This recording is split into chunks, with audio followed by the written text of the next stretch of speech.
তো কোশ্চেন হলো কি আমরা প্রমাণ করো যে √5 অপরিমেয়। আমরা প্রমাণ করতাম √5 একটা অপরিমেয় সংখ্যা। এই কোশ্চেন একটা হলো ক্লাস 10 ম্যাথসের অনুশীলনী 1.3 থেকে, যে অনুশীলনী বহুত বেশি ইম্পর্টেন্ট কোশ্চেন। এখান থেকে আমরা এইচএসএলসি ফাইনাল একটা কোশ্চেন আইওআই, ঠিক আছে। আমরা যে পদ্ধতি এখানে করব এগুলো হয় বিরুদ্ধাচরণ পদ্ধতি, কন্ট্রাডিকশন মেথড। আমরা ধর্ম আমরা পক্ষে পরে কইম আমরা ধরা কিতে হইছে ভুল হইছে। তো আপ দেখো যারা চ্যাপ্টার রিগার্ডিং ডাউট থাকে তোমাদের পুরো বড় চ্যাপ্টার পুরাপুরি চ্যাপ্টার একলগে দেখতে নিচে লিংক ক্লিক করে পুরো চ্যাপ্টার ফাইলে একবারে আমরা করি কিলা দেখো। প্রথমে ধর্ম আমরা √5 কিতা সংখ্যা একটা পরিমেয় সংখ্যা, আমার পক্ষে ধরে পরিমেয় কিন্তু প্রমাণ করতাম অপরিমেয়।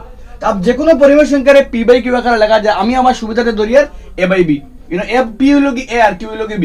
এখানে a আর b হলো কি পরস্পর মৌলিক। পরস্পর মৌলিক মানে ও দুই সংখ্যা যারা গসাগু খেওয়াবা না তার মাঝে কমন মিনিমাম কমপক্ষে কমন খেওয়াইব খালি 1 হইব, এছাড়া কিছু কমন হইতো না আর, ঠিক আছে। মানে তারা গসাগু খেওয়ান আর b এর মান কখনো 0 হইতে পারতো না। ক্রস মাল্টিপ্লাই হলে √5 হলো কি b হইলো আর a। যদি আমরা উভয় পক্ষে বর্গ করে 2 স্কয়ার লাগাই তো √a স্কয়ারে ক্যান্সেল কি এখানে করলাম √√আইতাম। তো √a স্কয়ার ক্যান্সেল করলে 5b স্কয়ার সমান চিহ্ন a স্কয়ার। ইনতেই ওরে ধরলাম সমীকরণ নাম্বার 1। ইনতেই ক্রস মাল্টিপ্লাই মানে ফুরন থাকি ভাগ হয়ে যায় তো a স্কয়ারের নিচে 5। যেহেতু a স্কয়ার 5 দিয়ে ভাগ যায়, a স্কয়ারের নিচে 5 মানে a স্কয়ার 5 দিয়ে ভাগ যায়। আর যদি a স্কয়ার 5 দিয়ে ভাগ যায় a ও 5 দিয়ে ভাগ যায়, যেগুলো আমরা উপপাদ্য 1.3 হয়। নেক্সট আবার ধরিম যেহেতু a ফার্স্ট দ্বারা বিভাজ্য, দ্যাট মিন্স a ফাঁসর কিতাব গুণিতক, ফাঁসর গুণিতক একটা বই। কারণ শর্টকাট তোমাদের লাগিয়া যে সংখ্যা ভাগ গেছে আর যারা দি ভাগ গেছে তারে তুমি কিতা করবা মানে তার লগে একটা অখণ্ড সংখ্যা ধরবা অন্য একটা। যদি তুমি pq ধরতে আর ধরবা, তো আমি ধরছি ab, তো নেক্সট নাম্বার কে আমরা c। সিম্পলিফিকেশন লাগে তোমার। এখন আমরা a রে বদলাইতাম b আনতাম। তো এর তো a স্কয়ারে আছে, তো আমি স্কয়ার করবার লাগে 2 কিতা করলাম স্কয়ার করলাম a স্কয়ার সমান সমীকরণের আগে স্কয়ার করলে করে স্কয়ার করতে লাগে।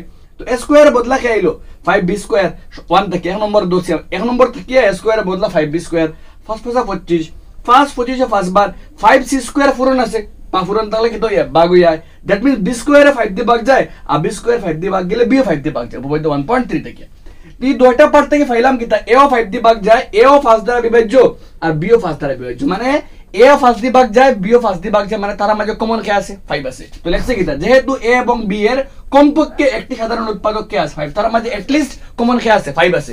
কিন্তু a এবং b পরস্পর মৌলিক ইহার বিরুদ্ধাচরণ করে। হই যেন আমরা মূল কইছি a b পরস্পর মৌলিক, আমি এখন কইয়ার কইয়ার তার মাঝে কমন কে আছে 5, কিন্তু মূলত কিতা পাইছি তার দর্শে কি তারা কিতা পরস্পর মৌলিক।